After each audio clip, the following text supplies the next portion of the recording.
Alléluia. Gloire soit rendue à notre Seigneur. Amen. Comment allez-vous ce matin? Ça va. Grâce à Dieu, ça va. Amen. Dieu est bon. Il est merveilleux. Dieu est bon. Dieu est bon. Toujours. Dieu est toujours bon. Et il veille sur nous. Amen. Même quand nous sommes négligents et que nous oublions la communion avec lui. Mais lui, parce qu'il a promis de nous aimer. Alléluia. Et de nous garder. Amen. Il est fidèle à sa parole. Nous allons prier le Seigneur. Seigneur Dieu, béni soit ton nom. Ce matin, nous sommes rassemblés ici, en ton saint nom. Nous voulons avant tout te rendre grâce, car tu as été bon envers nous. Tu as veillé sur nous. Tu as renouvelé tes bontés envers nous. Tu as aplani nos sentiers. Tu as ôté de notre chemin les traits enflammés du malin. Et tu nous as accordé ce matin le souffle de la vie. Seigneur, nous te sommes grandement reconnaissants pour cela. Tu as mis en nous le vouloir et le faire, qui nous ont permis, Seigneur, de rejoindre ce lieu de rassemblement. Seigneur, que tes bontés n'ont pas de fin. Nous sommes venus, Seigneur, louer ton nom et te rendre gloire. Seigneur, nous ne voulons pas quitter cet endroit sans avoir déposé à tes pieds l'offrande de nos cœurs. Aussi, Seigneur, bien que nous soyons venus ici pour toi, tu veux nous parler ce matin. Car tu es un Père bienveillant. Tu prends soin de nous. Et ton désir est que nous ne soyons pas ignorants de ta parole et de tes promesses. Alors Seigneur, nous te disons, parle à nos cœurs ce matin. Parle à nos âmes qui sont parfois tourmentées, parfois dans des tracas. Restaure nos âmes devant de ta présence, oh Dieu. Seigneur, nous voulons nous repentir devant toi, car nous avons été négligents, car nous avons omis la communion avec toi. Pardonne-nous, Seigneur, à cause des pulsions de nos cœurs. Pardonne-nous, Seigneur, à cause de nos réactions, de nos désirs qui n'ont pas été portés vers toi. Plutôt de cela, nous nous sommes tournés vers nos passions. Pardonne-nous. Ce matin, nous voulons véritablement être en communion avec toi. Toi, le Dieu trois fois saint. Remplis ce lieu de toi. Que tes œuvres saintes soient en manifestation au nom de Jésus. Que tes œuvres se glorifient ton nom maintenant. Au nom de Jésus. Seigneur, tu connais les dispositions des cœurs de chacun. Nous te prions, Seigneur, de rencontrer les cœurs qui ont soif de toi, qui te cherchent et qui se posent aussi des questions. Seigneur, viens ôter dans nos cœurs les mensonges de Satan, qui veut démontrer que tu n'es pas présent, qui veut démontrer que tu n'agis pas. Tu es là présent dans nos cœurs et dans ce lieu. Merci d'élever ton nom et de rencontrer des vies pour les transformer. Au nom de Jésus, notre Seigneur. Amen. Amen. Amen. Prenez place, frères et sœurs.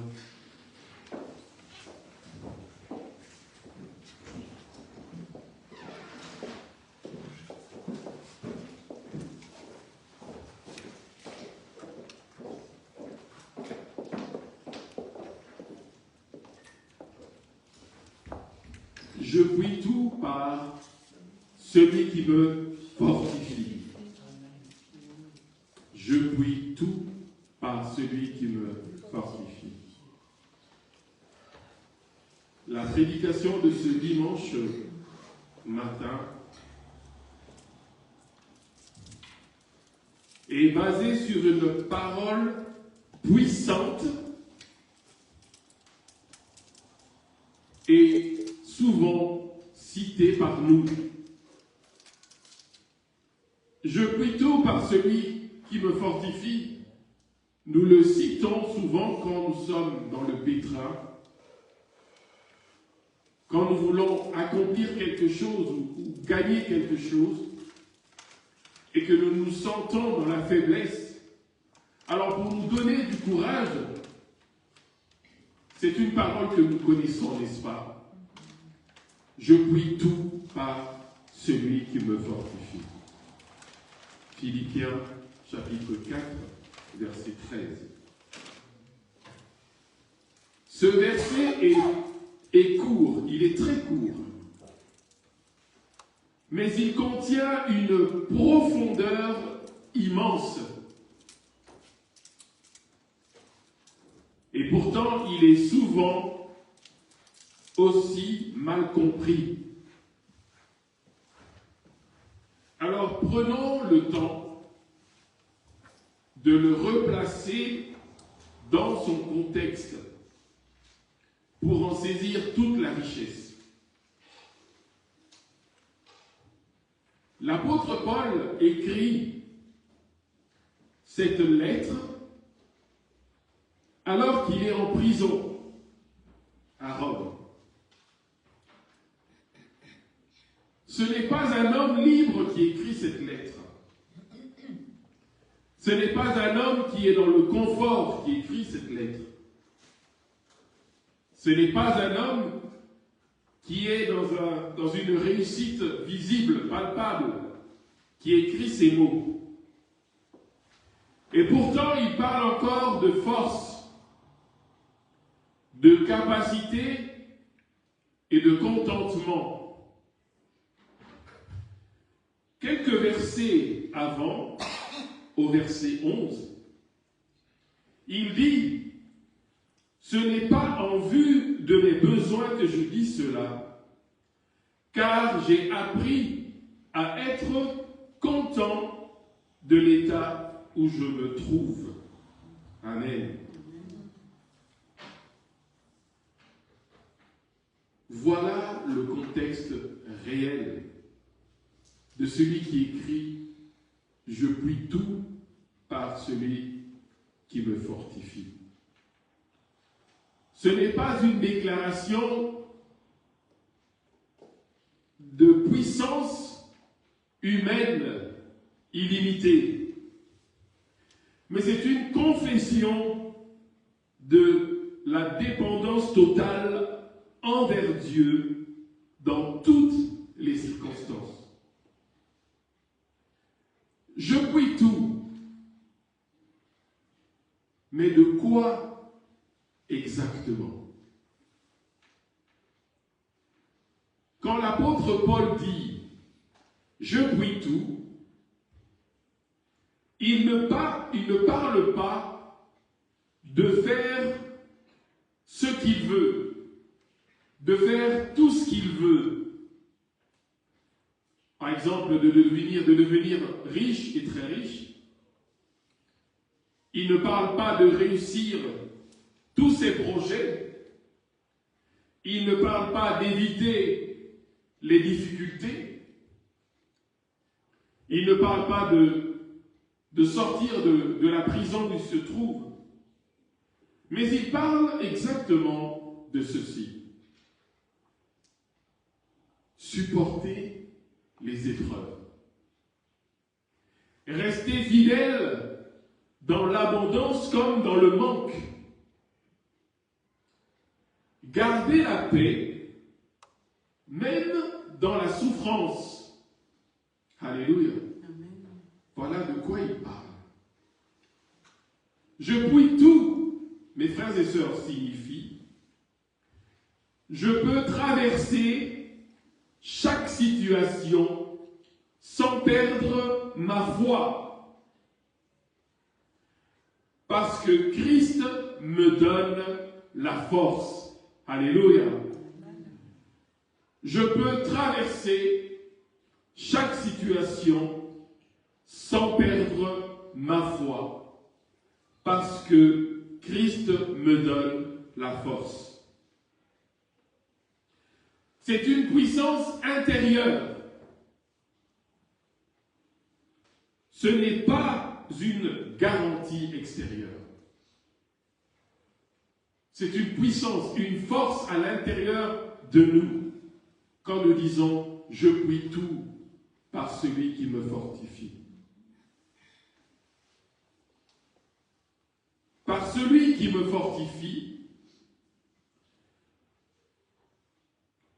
la clé même de ce verset 13 de Philippiens 4 se trouve en celui. Par celui. C'est là la clé. Je puis tout par celui. Ce n'est pas Paul qui est fort. Ce n'est pas sa volonté. Ce n'est pas son expérience, mais c'est Christ qui agit en lui. Bien-aimés dans le Seigneur, laissez-moi vous dire une vérité.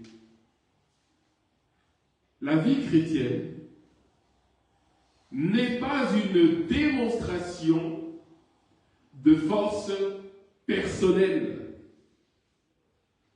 La vie chrétienne est une dépendance quotidienne envers Dieu.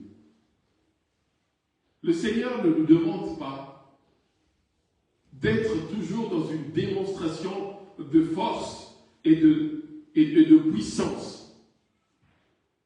Cela ne fait pas de nous des disciples de Christ. La vie chrétienne est une dépendance quotidienne envers Dieu. En effet, souvent, nous voulons être forts. Et malheureusement, nous voulons être forts par nous-mêmes.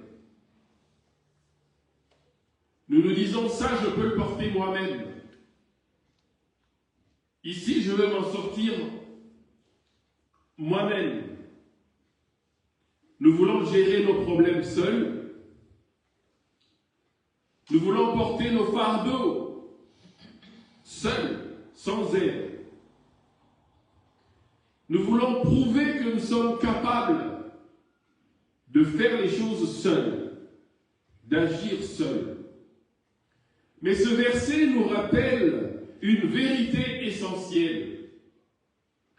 Notre force vient de Dieu. Elle ne vient pas de nous-mêmes. Sans Dieu, nous ne sommes rien. Sans Dieu, nous ne pouvons rien. Nous sommes forts parce que Dieu nous rend forts. Notre force vient de Dieu. Elle ne vient pas de nous-mêmes. Ce qui est frappant, mes frères, c'est que Dieu ne supprime pas toujours les difficultés dans nos vies. L'apôtre Paul est resté en prison, n'est-ce pas? Il a été mis en prison à Rome, il y est resté et il y a été exécuté. Dieu ne supprime pas toujours nos difficultés. L'apôtre Paul a connu la faim, il a connu la persécution, il a connu les rejets. Mais au milieu de cela, il déclare « Je puis tout. Je puis tout. » Eh bien, pourquoi cela? Parce que la présence de Dieu est plus grande que nos circonstances. Alléluia. La présence de Dieu dans nos vies est plus grande que nos circonstances. Et cela change notre perspective. Cela change notre façon de voir les choses. Le problème peut demeurer. La situation peut ne pas changer immédiatement. Mais notre cœur peut être transformé. La vraie victoire, savez-vous, ce n'est pas toujours l'absence de combat, l'absence de lutte. Mais la vraie victoire, c'est la présence de Dieu dans le combat. Dieu prend le combat à notre place. Il combat pour nous. Nous n'avons pas besoin de le voir, nous n'avons pas besoin de le sentir, mais nous avons besoin de faire confiance en Dieu. C'est lui qui prend nos combats. Et bien souvent, il combat pour nous quand nous sommes totalement ignorants que c'est lui qui combat pour nous. C'est lui qui est un bouclier au-devant de nous. La lettre aux Philippiens, chapitre 4, verset 13, est une parole pour toi et moi aujourd'hui. Ce verset nous parle directement. Lorsque nous sommes fatigués, lorsque nous nous sentons complètement dépassés, perdus, quand nous ne comprenons pas ce que nous traversons, Dieu ne nous dit pas « Sois fort, sois plus fort », mais il nous dit « Reçois ma force, recevez ma force ». Alors peut-être que certains, aujourd'hui, ce matin, portent des charges qui sont lourdes, vivent des inquiétudes profondes, traversent des moments d'incertitude. Ce verset est une invitation. Ne porte pas cela seul. Ne porte pas tes fardeaux seul. Partage-le avec Dieu. Partage-le avec tes frères et sœurs dans le Seigneur qui vont te porter dans la prière. Partage-le à ton Père Céleste. Il va te donner sa force. Alors, comment vivre cette parole de Philippiens chapitre 4, verset 13? Voici, je vais vous donner trois clés simples à aborder. La première clé, c'est de reconnaître sa faiblesse. Alléluia. Quand tout va mal, quand tu n'arrives à rien, reconnais ta faiblesse.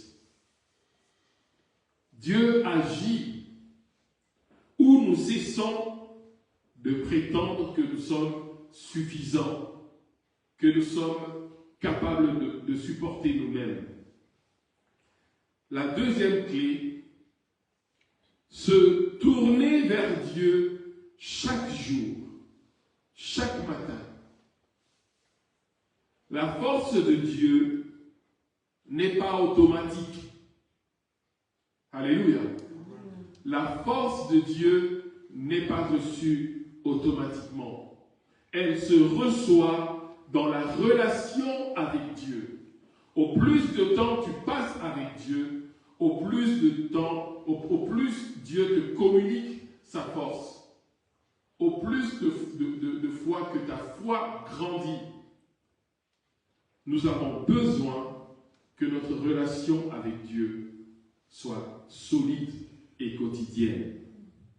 La troisième clé, c'est de faire confiance à Dieu, même sans comprendre. Faire confiance en Dieu, même sans comprendre. La foi, ce n'est pas tout voir, c'est s'appuyer sur celui qui voit tout. La foi, ce n'est pas tout voir, c'est s'appuyer sur celui qui voit tout. Faire confiance en Dieu, même sans comprendre. Je vais vous donner une anecdote. Je reviens encore sur la situation que j'ai connue. J'étais hospitalisé à René, et là, l'hémorragie interne ne cessait pas. Malgré la tentative des médecins, ils n'arrivaient pas à stopper l'hémorragie. La conséquence, c'est que j'ai perdu connaissance, je suis entré dans le coma, et tous mes organes internes étaient en train de cesser de fonctionner un à un. Alors, mon épouse était venue me rendre visite quelques heures avant, et elle rentrait à la maison. Et c'était lors de son retour à la maison que tout cela est arrivé. Alors on l'a rappelée, alors qu'elle était toujours en train de rouler vers la maison, on l'a rappelée pour dire « Revenez, ça va mal, revenez, venez dire au revoir parce que tout est en train de s'arrêter. » Alors on l'a amenée là où mon corps était, sans vie. On lui a proposé un café, ce qu'elle a décliné. Et pendant qu'elle était là en train de veiller sur moi, elle a fait confiance en Dieu. Elle a fait confiance au Dieu de sa jeunesse, au Dieu de sa vie.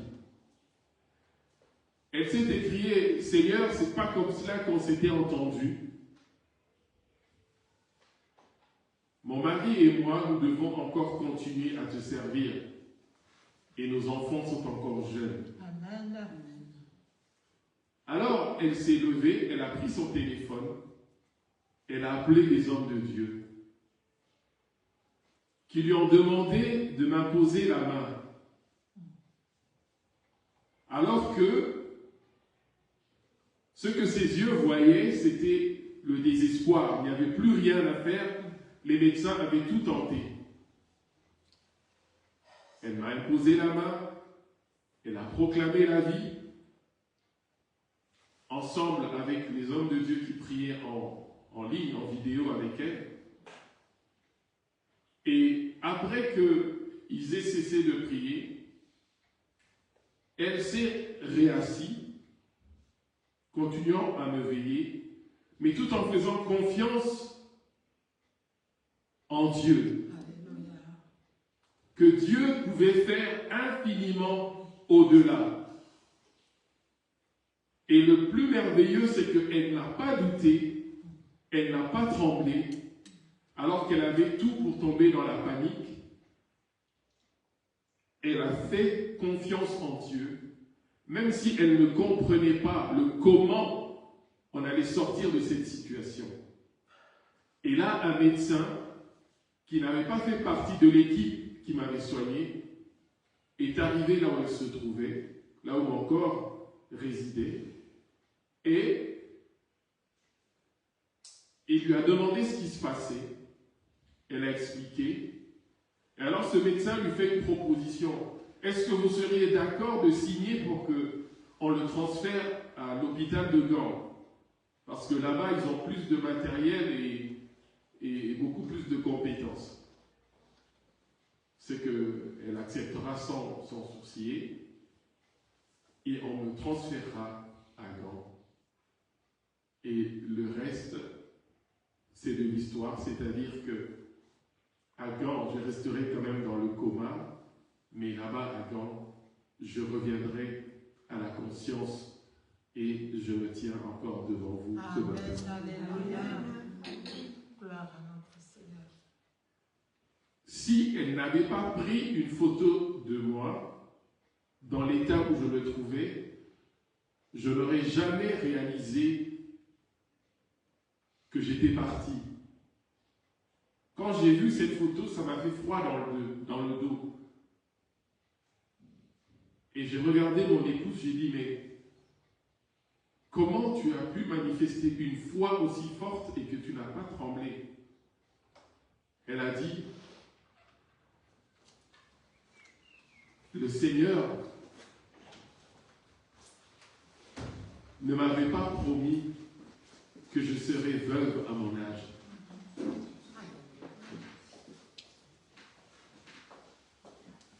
Faire confiance, même sans comprendre. Amen. C'est là la clé, une des clés pour vivre. Je puis tout par celui qui me fortifie. Ce que je viens de vous témoigner, ce ne sont pas des paroles en l'air. C'est vraiment véridique.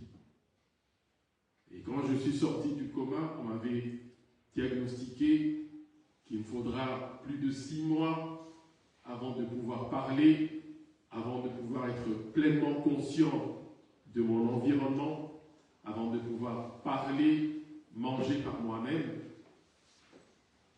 Mais je rends grâce à Dieu, à ce Dieu qui fait l'impossible.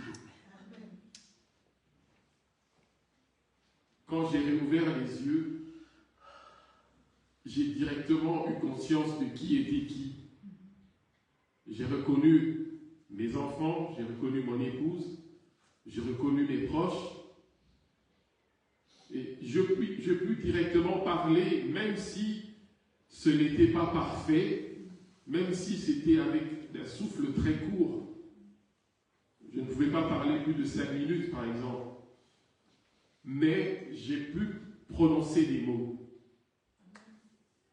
Et il ne m'a pas fallu 6 mois pour pouvoir marcher à nouveau. Tout au plus 2 mois et quelques semaines. Faire confiance, même sans comprendre. Proclamer les choses impossibles à arriver, afin qu'elles arrivent. En conclusion, la lettre aux Philippiens, chapitre 4, verset 13, n'est pas une formule magique qu'on peut brandir comme ça à tout va parce qu'on est mal en point. Mais c'est une déclaration de foi. C'est un acte de foi que nous posons quand nous le déclarons. Quand nous disons cela, nous ne disons pas « je peux tout faire ».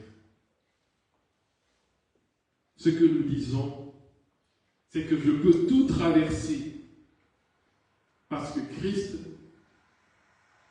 me fortifie. Alors aujourd'hui, quelle que soit ta situation, je voudrais te demander de retenir ceci. Sache premièrement que tu n'es pas seul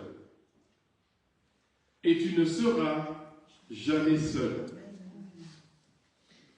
Sache deuxièmement que tu n'as pas à être assez fort. Tu n'as pas à être surpuissant. Car Dieu est ta force. Car Dieu seul te communique sa force. Que Dieu vous bénisse tous. Et puissiez-vous trouver au travers de cette parole de ce dimanche le réconfort, le bien-être pour pouvoir continuer votre marche chrétienne. Je puis tout par celui qui me fortifie. Que Dieu vous bénisse. Amen.